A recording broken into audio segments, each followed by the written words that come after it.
এমন নবীর উম্মত আমরা হয়েছি যে নবীকে বাদ দিলে কোরআন বোঝা যায় না, কারণ এ নবীর উপরই কোরআন নাজিল করেছে কে? এ নবীকে বাদ দিলে হাদিস বোঝা যায় না, কারণ হাদিস তো এ নবীর মুখনিসৃত পবিত্র বাণী। সুবহানাল্লাহ পড়েন। এ নবীকে বাদ দিলে জান্নাত চেনা যায় না, কারণ জান্নাত তিনি চাক্ষুষ দেখে এসে আমাদেরকে মেরাজ শেষে বর্ণনা করে শুনিয়েছেন। এ নবীকে বাদ দিলে জাহান্নাম চেনা যায় না, এ নবীকে বাদ দিলে আমার রবকে চেনা যায় না। ঠিক কিনা বলেন? তো বিশ্বনবীর 5টি বৈশিষ্ট্যের কথা আল্লাহ তাআলা এই সূরাতে উল্লেখ করেছেন। আল্লাহ রাসূল সাল্লাল্লাহু আলাইহি ওয়াসাল্লাম যখন মক্কাতে দাওয়াত দিচ্ছিলেন,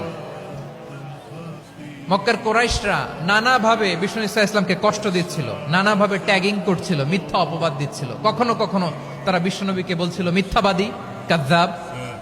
কখনো বলছিল যে তুমি